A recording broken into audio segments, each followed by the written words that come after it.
I'd like to introduce now Lina Bray, who is a member of the Seneca Nation of Indians. She has spent her career working to bolster the role of indigenous knowledge on climate change adaptation and mitigation and strengthen traditional agricultural and native foodways. Currently, she's on the board of the Milpa Alliance, an indigenous fund supporting the maize diversity, and serves as managing partner of a social enterprise supporting small-scale farmers.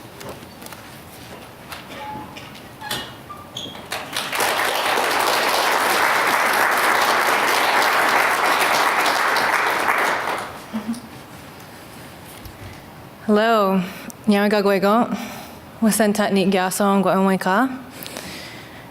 greetings to you all.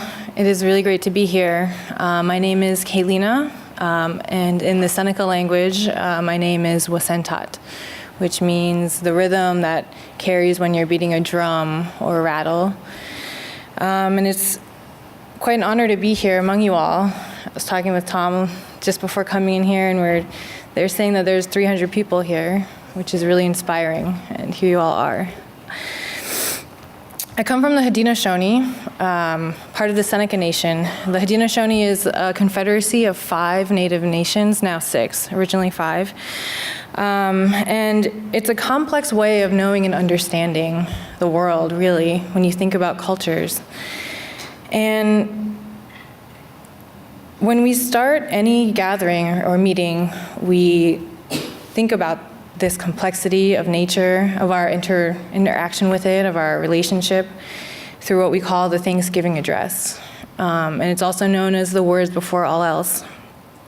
And it starts with this opening. We go into the longhouse and we'll sit there, and the opening is all in Seneca. And it allows us to see one another and to connect with one another under what we call the good mind. And we acknowledge each part of creation, from the water to the plants, to the moon, to the sun.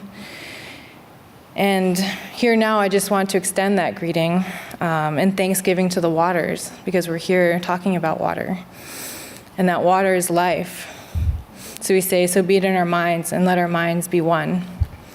So as we talk about this idea of water is life, I just want to stop and think about what that means. Because, think about the first thing you did in the morning. When you wake up, is it brush your teeth, have a glass of water, cook something?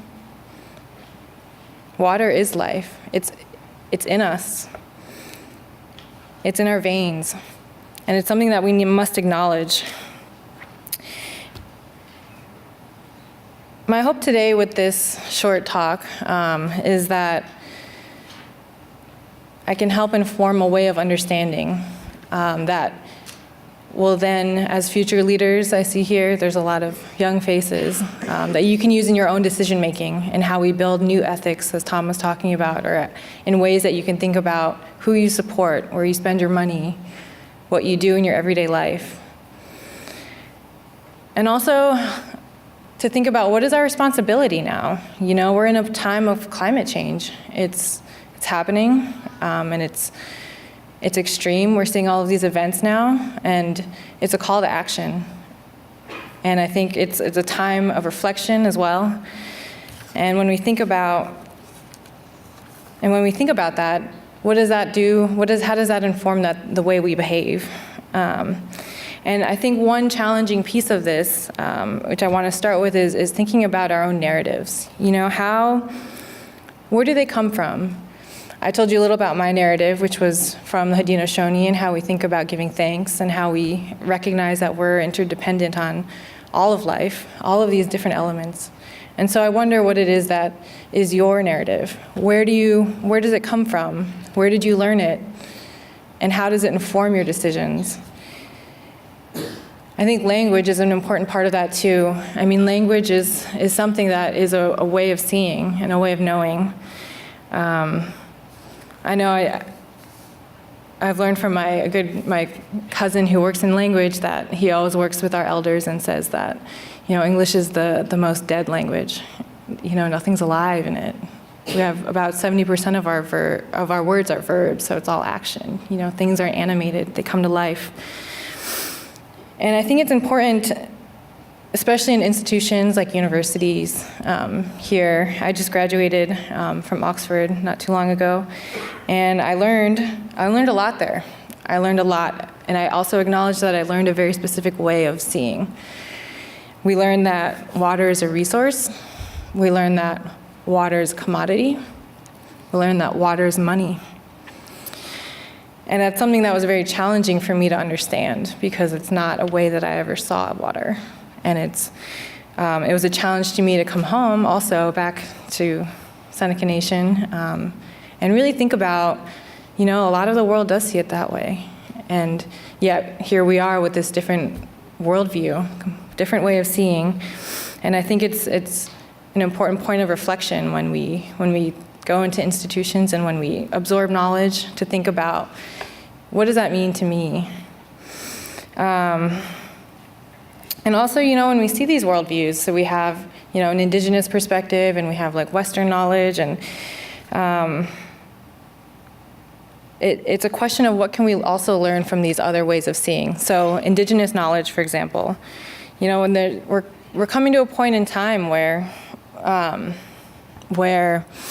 we are seeing drier climates, more extreme climates.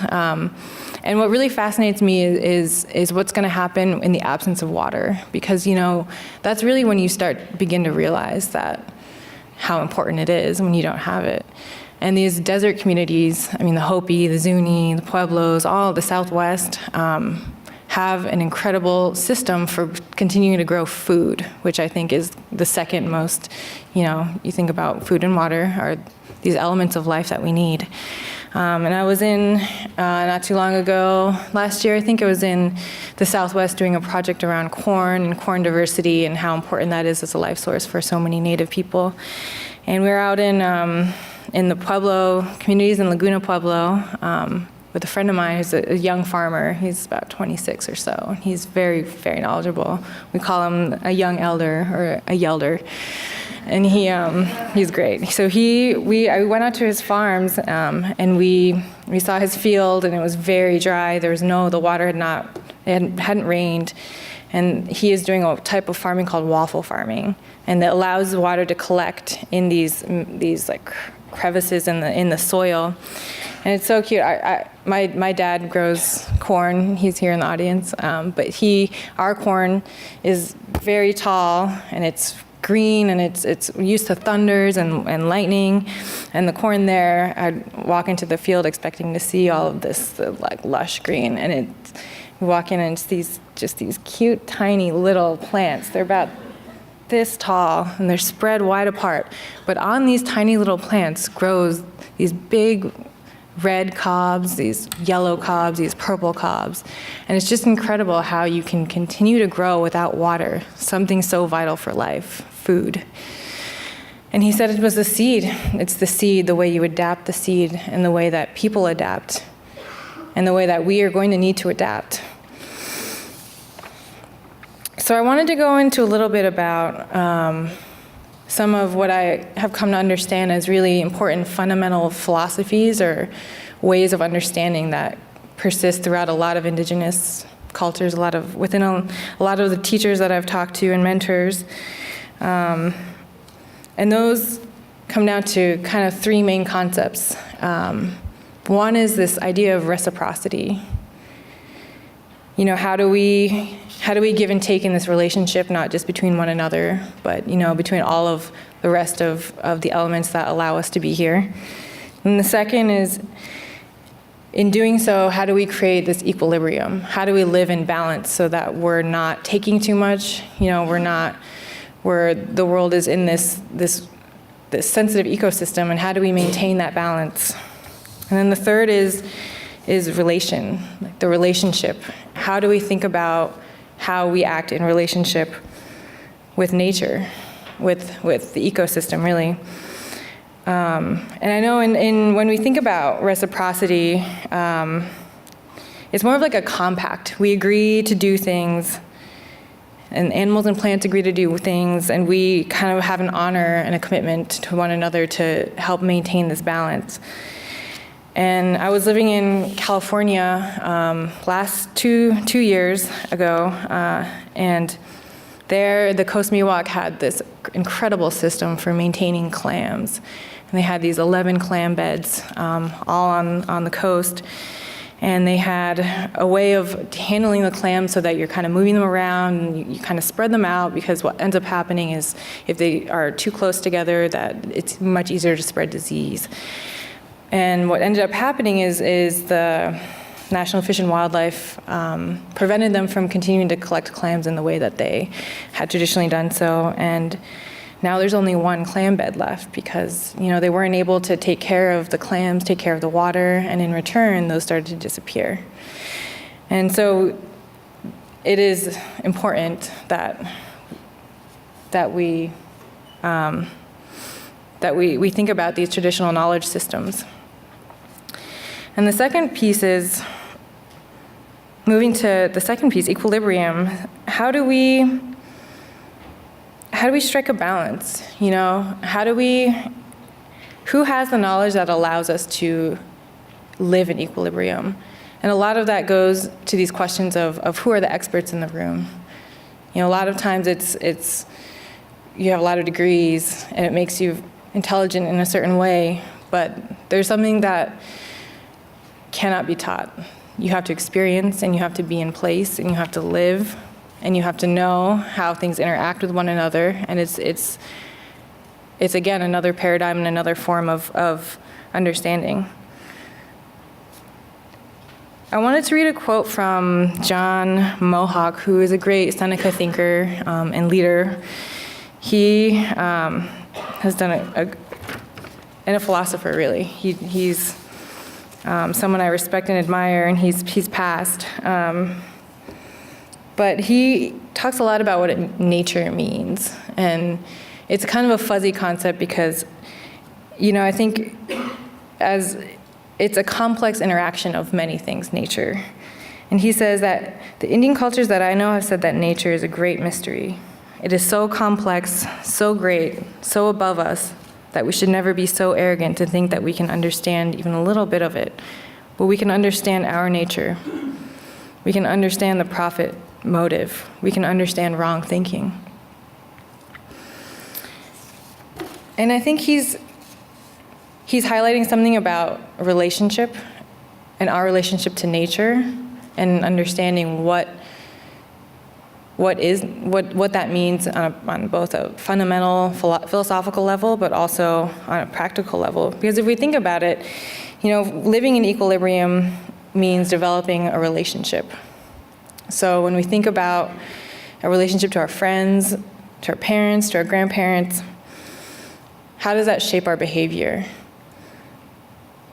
Now, if they're getting sick, we'd want to do something for them because we care about and we love these people. And on a deeper level, because in a way that they support us too, and they would do the same. And it would be the same for water, if you think about it, with the earth. As it's getting sick, if you hold that idea that we are in a relationship with it, with her, then now is the time to do something. So I think this brings me to the last point I wanted to talk about, which is our responsibility. How do we begin to engage our minds? How do we begin to shift this water ethic? And how do we support the networks that are doing so? Because I think as we move forward, we're going to see more and more networks start to arise. There are already a lot that are fundamental to bringing visibility, action, awareness. We have media. How do we engage with media? And advocacy. And I just wanted to end with a little story. I was meeting with a friend of our family, my dad. He's a Hopi elder now, Thomas Benyaka Jr. Thomas Benyaka Sr. was a really incredible advocate at various UN gatherings. And Thomas Benyaka Jr. and I were talking, and I was at this point right before going to school where I was a little bit angry about the way the economic system specifically was working. And I was asking him, what can we do in the face of all of this system that we're in? It feels like we're just locked into a system where we can't we as Indigenous people can't really thrive or subsist. And it's like you're going against this big system. And he said to me, he's like, that's not how we want to think about it now. What we need to do is we need to do the work. And we need, as individuals, to make an individual decision that you know your teachings and that you know how to think, and that each decision that you make is informed by that. And I think if we can all make decisions that are informed in a way that is guided by a different ethic, then we can start to make decisions that will heal and that will begin to change the way that the system is running now, because I think that ultimately that's what we'll need. Yeah, thank you.